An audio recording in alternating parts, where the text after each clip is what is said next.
thank you. Hello, everyone.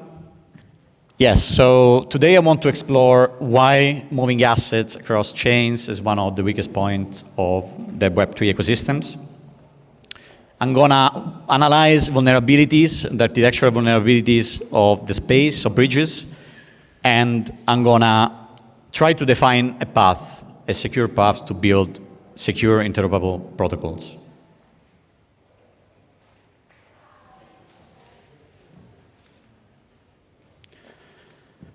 Starting from a baseline, bridges were used since the ancient civilizations to connect people. Particularly Roman Empire used bridges to not just move people and expand their powers across multiple realms, but there is another important feature of bridges: moving assets. Moving assets across different geographical paths. An example, Web3, moving assets across different chains, layer 1s, layer 2s, in app-specific networks. And a big example of this is the Pont du Gard, which is a Roman bridge that is still standing and finally preserved in the south of France, which has the important task not just to allow people to move from one side to another, but also to deliver water, so to carry water for 50 kilometers from the source to the city. It was indeed an aqueduct, right? An aqueduct bridge. This bridge is still standing, so also tell us a lot how Romans back in the time used to engineer and build bridges to, sustain and keep it until today. But it's also open an important point that moving assets and flowing economy still stand as one important point that we're trying to achieve as a humankind. Particularly here, when we say moving water, which is part of our living, from the source to the city, and being part of the city, waking up and day, having fresh water in your dwell, is definitely something that we give it for given. And we would like to have the same in the Web3, right? Moving assets across chains without, needed to think where our assets reside. And I want to open to the audience a question. If you had to cross one of these two bridges, where will you put your life on, or your capital on thread on? The first one, option A, is looks like a robust, sturdy, very solid bridge with concrete pillars. And the right side is more lightweight, probably like more a design bridge that looks like more a castle of cards, right? So I'm sure that most of you in this room will choose option A. For the reason, well, several reasons, right? Like what I explained, what you can see as well. And the point that I'm making here is that we don't really see what is in the foundation of this concrete bridge. The pillars are strong until we see the foundation of where they are erected. But I told you this well, right? I told you that it's a strong bridge. I compare option B that is more flimsy, lightweight.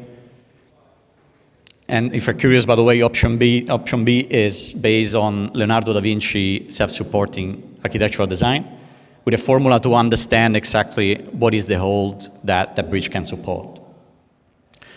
Why I'm saying this? Because, well, it's exactly the same choices that we make when we are in the Web3 ecosystem to choose a bridge because it's faster, because it has a good UI, and any other reason that I gave before. One of these being as well how that bridge is marketizing, right? Well, we should stop doing that. But let me get to the core of this presentation and telling you what is a bridge, but also why we need a bridge at all. Well, for two main reasons. The first one is that with the existence and the proliferations of layer 1s, layer 2s, and app-specific chains, liquidity is fragmented across multiple chains, multiple layers. So we need a way to move them, to allow liquidity to move across these two paths or multiple paths and by asset. But another important point that we tend to forget for the intrinsic nature of blockchains, they are isolated reality. They don't know anything else than their own world state and the external world. So the only things that they know about and how they can operate. Therefore, if we want to put in communication chain A with chain B, we need an external agent. We need a middleman in the case that it will knows how chain A speaks to translate the language in something that chain B can understand to then put these things in communication. This is the bridge. Put it in simple words.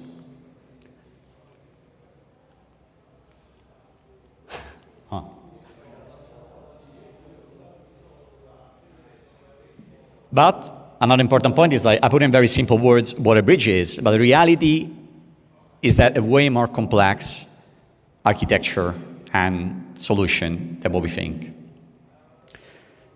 It consists of many components, some on-chain, smart contract, and some off-chains, like the one they're representing here, that have the task, for example, of not just relaying a message, which is the basic part of a bridge, an important part, obviously, but also, and more importantly, to answer this question and resolve this big challenge, defined as the bridge problem. The bridge needs to convince the destination chain that something really happened and final on the source chain. Again, because destination chain will not know at all how to understand whether whatever we are sending is valid or not. So it needs to trust absolutely the bridge. And how do we design a solid solution? What are the parameters that we require to build a solid interoperability solution? Three main parameters that are part of the interoperability, what is called interoperability trilemma. One of these, and most important of the three, I will say, for the sake of this conversation, is trustlessness, which can be translated into security, right? How secure is the full solution of the bridge, right? The full perimeter of the bridge, not just the smart contract existing on chain A and chain B. And we need to maintain the security at least as secure as the security that we have on both chains. Then we have extensibility that defines how that solution can scale, integrating new networks. And finally, generalizability, that is defined the capability of that protocol to be general in handling data, right? Not just token transfer, while we're talking about passing data from one side to another, arbitrary data messages. But let me give you an order of magnitude of the problem that we are talking about, and give you some number here. Just think that 2.8 billion of the total amount of stolen funds to date in the Web3 ecosystem can be accounted to cross-chain bridges implementations. 2.8 billion, which it goes up to a staggering amount of 45%. Let me repeat this number, 45%, which is half of the amount all the stolen funds and hacked on the Web3 ecosystem. This is huge. And what are the attack vectors, the exploits that attackers can leverage to steal funds? Well, the first one you are probably more familiar with are smart contract logic, so bugs, flows in the code. And worth to say that these problems are coming less and less frequent because of the maturity on the environment, the ability of the community to build libraries and frameworks to create safety in the code of the programmers. And thanks as well to auditing firms that are auditing the code of the smart contract to then provide reports where there are critical bugs that needs to be fixed before deploying that contract to production. But I want to focus this conversation mostly on the other two attack vectors. The second one being very interesting, which invalidates completely the problem that I put before, which is the bridge problem, right? If you can actually lie to a bridge, everything, every kind of security that you put in any side of the chain A and chain B fall apart. So that foundation that we were talking about can easily make your pillars to tremble. And the last one is probably the most invasive kind of attack, which is consists in the attacker to hack directly the machine where the components of the bridge are, to then manipulate and ingest like malicious code. So what I'm going with this? Well, we definitely need to extend our perimeter of security, not just focusing on the smart contract layer, but going beyond. Especially when we are looking at off-chain component, we need to make sure that there is a one layer end-to-end of security that covers the full solution. That means we need to absolutely expand the operational perimeter of our security and defense, as well following the threat perimeters that is extending as well. A terrible example of what we are talking about is the Kelp DAO hack, 18th of April, not long ago. Here we could simply say, well, the foundation of the protocols of that interoperability configuration was weak, right? Having a one-on-one DVN verifier on the layer 0 side bridge interoperability protocol that CapDAO was using to perform cross-chain transfers is definitely something unacceptable for user. Nobody should ever accept to have a configuration with this level of weakness when the funds secure of these protocols are billions in funds of users. The hackers walk away with a staggering amount of 300 millions, almost 300 millions dollars, equivalent to $300 million. But the most alarming part is that Kelp DAO is not an isolated case. Based on the data on DeFi Llama, 22 billions. Oh, something happened here? Thank you. 22 billions of funds are still, or protocols, are still put the same risk, so it still contain the same configuration as for Kelp DAO, 22 billions. Obviously, protocols are trying after this hack to, repair and changing their configuration. Many of them flee from layer 0 to Chainlink CCIP. But the reality is another, right? Why we can simplify and point the fingers to, bad configuration can be done simply by changing line of code, having like 2 or 3 of quorum. The reality is different. This operation was a complex, sophisticated operation of hacking, studied probably for months, but operated just in a mere amount of 46 minutes. So short time to allow Kelp DAO to freeze operation that only came after a few hours.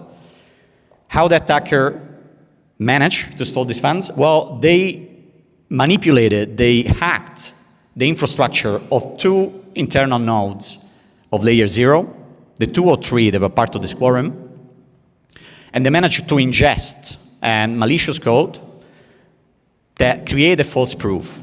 So they basically covered the 2 main vectors of attack that we described before in the slide before. And this is something extremely powerful, and definitely we can talk about our defense, how we can try to avoid, prevent these kind of hacks to happen. Well, We need to create a layer of re-engineering definitely our perimeter of defense, creating layers of defense. Not just smart contract, not just redundancy, creating decentralization on the network, increasing quorum, improving the numbers of signature that are necessary to perform a cross-chain transfer, especially of this amount, monitoring them. But the real core point here, where you can move to clearly a better and solid solution, is how we fix possibility that hackers, through the much stronger social engineering attempts that our environment is continuously targeted to. The solution, in my opinion, is to secure the level of computation that happens on the nodes themselves. That's what we're doing on Chainlink. November 2025, we announced confidential compute, trusted execution environment, meaning an hardware-isolated piece of hardware that runs on top of a CPU and is completely isolated from the machine itself, meaning no one, not even the host of that machine, can access this black box. What does it mean in a real case scenarios, especially comparing to the CapDAO attack? Well, if Layer 0 had a machine that was running on having a chip of trusted execution environment, an enclave, the business logic executed by the verifier, it will not be spoofed because it will not be hacked because you cannot ingest malicious code in a trusted execution environment, an enclave. Besides that, the enclave produces an attested execution proof, and this attested execution proof can be validated by any chain.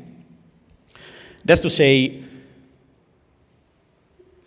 we can definitely improve the way in which security is implemented in our solutions, and we must do that.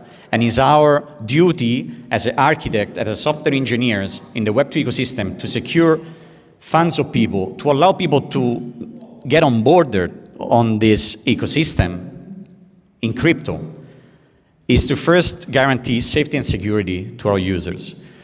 What I dream and what we should work towards is a bridgeless future, where users will not need to put themselves in the situation as I put you on slide 2, choose A or B. Now, they should be able to transact, to perform any operation in a seamless way. This is user experience, but mostly this is what's going to boost our ecosystem to the next level. Thank you so much for listening.